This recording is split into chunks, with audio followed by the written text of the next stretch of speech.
Hello, I wanted to come on and show how I did my CGM and get my insulin ready for my pump. So I'm going to show you guys that. And I'm jumping out there with my stomach. Yes, I know my stomach is fat. It is unshapely. I do not have abs, and I have a lot of scars from the pump, from the MIOs. They do cause me to have scarring, so, but I'm jumping out there. I'm not afraid. So, the first thing I do to get ready to change my pump is I take a shower, because I want to clean all the oils and dirt off of my body so it can accept the sticker part that sticks to my skin with the cannula. First, what I would do after that, what I would do is, it says rewind, disconnect tubing from the body, remove reservoir. So that was from my last site, so I'm going to push OK. And it'll say rewind. I've already rewound it, so it's ready to go. Then it says, are you disconnected? Yes, I am. So put yes. And it's ready to do the tubing, but I haven't filled it. Put the insulin in the tubing yet. Oops. So I've already cleaned this off. My vial of insulin, I use Novolog with alcohol, with the alcohol wipe. And first I just work the tubing so that it all is a lubricant inside. So I just work it up and down so that so it won't be hard for me to pull back. So I go ahead and put 2 milliliters of air, and I push that in there. And I pull back. Whatever you put in is what you need to get out. So if I put in 2 milliliters of air, I need to pull out 2 milliliters of liquid. Now I'm not going to use all this insulin, so I'm going to push some back in. So I'm going to go to the line like right above the 2.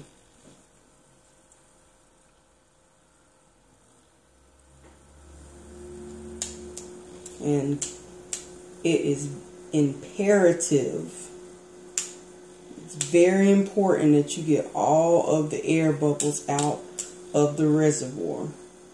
Because what happens when you have air bubbles in reservoirs and you go to bolus and you are getting air with insulin, that makes your blood sugar high because you're not getting all the insulin you need.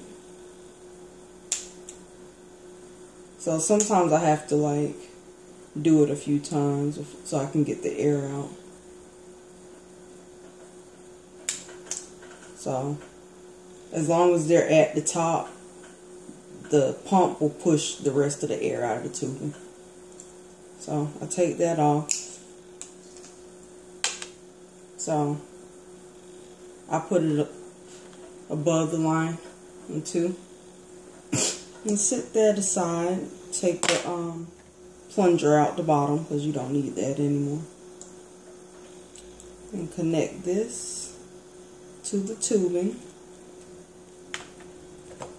And put this reservoir inside the pump and twist it down. And so it says fill tubing, hold to act. So you hold it and it's going to beep.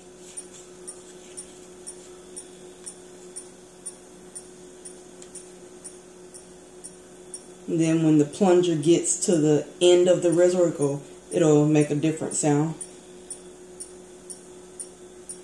So that means it's going through the tubing now, pushing all the air out of the tubing.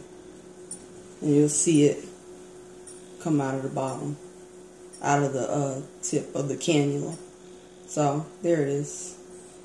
So I got 2 drops out, and it took 11.2 units for all that to go through the tubing and the cannula. So escape if you're done.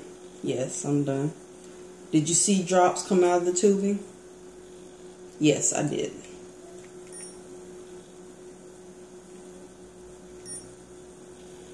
Oh man.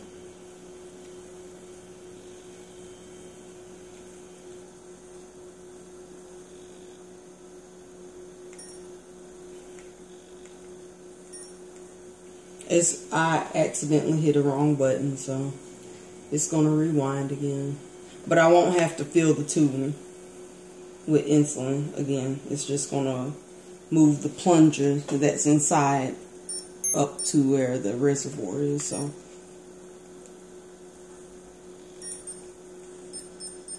So it's just going to do this whole thing all over again.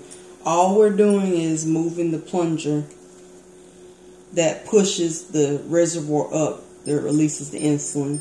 That's all we're doing, is pushing it back up, because I hit a wrong button.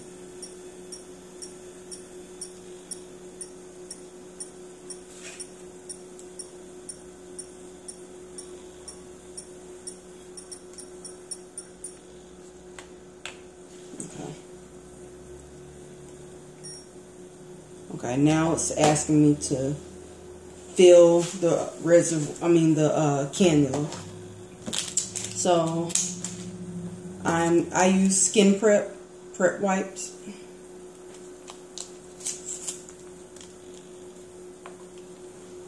And I'm going to put it, well, here, because I'm going to put my CGM right next to it. And these help the adhesive that is on the sticker part that's on the MIOs, and the stickers that are on the CGM. It helps them stick better so they don't come off. And I love these. I love them, but they make me itch, like towards the time that it's ready to come off and it gets older, they start making me itch. So then what you do is take off the blue part that protects the needle, and you take off a sticker on. Okay, and then you take off that part. Then this clicks back.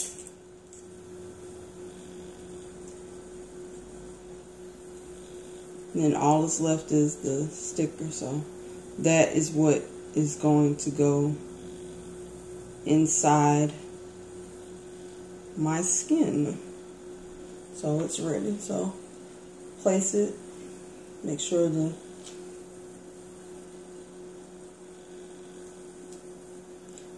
the tubing is down. I like it down. 1, 2, 3. So press it in to make sure it's stuck. Pull it out, and there's the needle. Put the cap back on so nobody gets stuck. So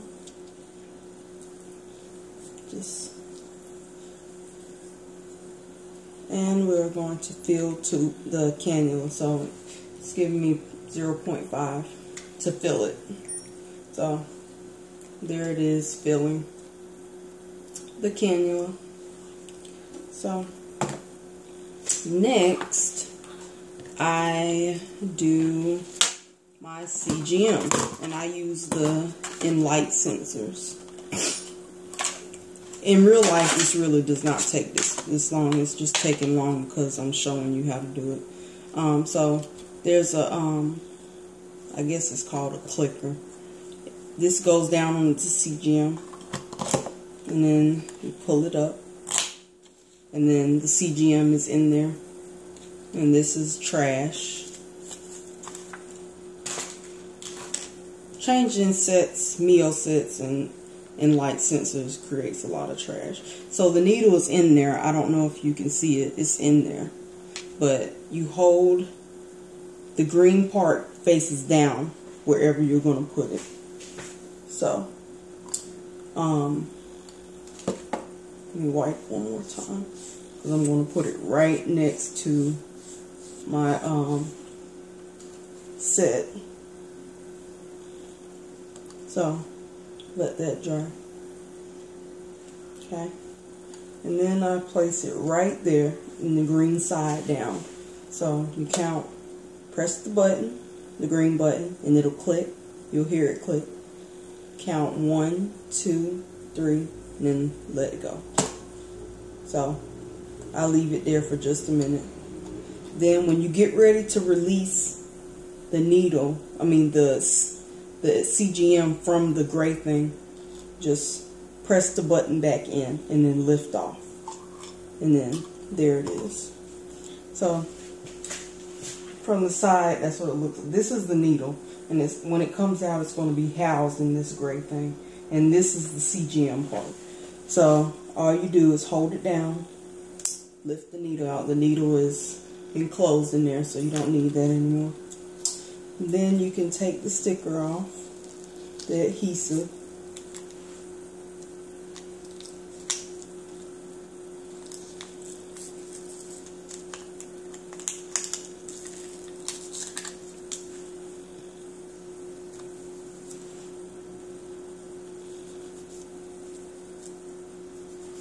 Place it down.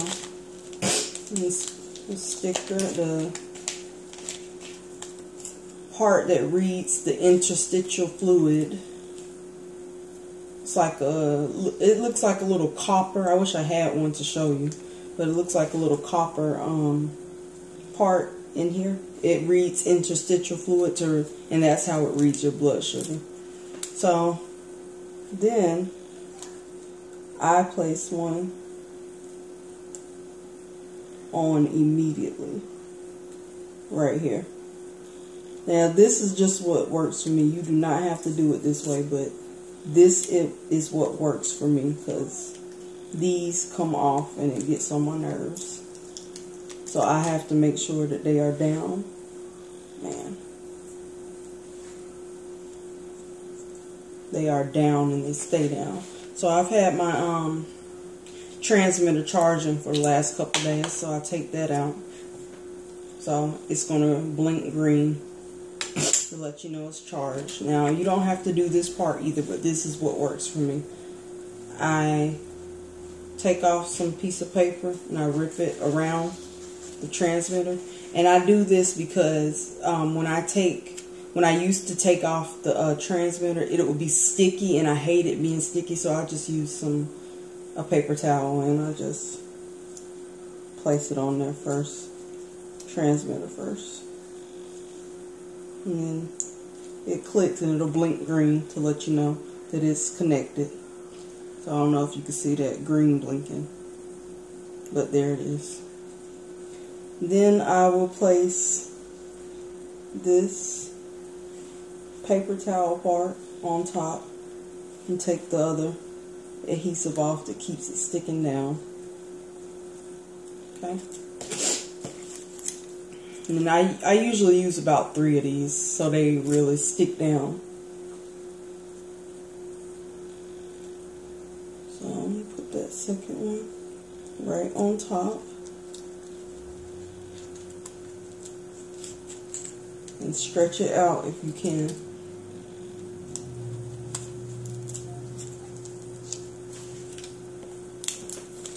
I'm going to use one more. And I'll put right there.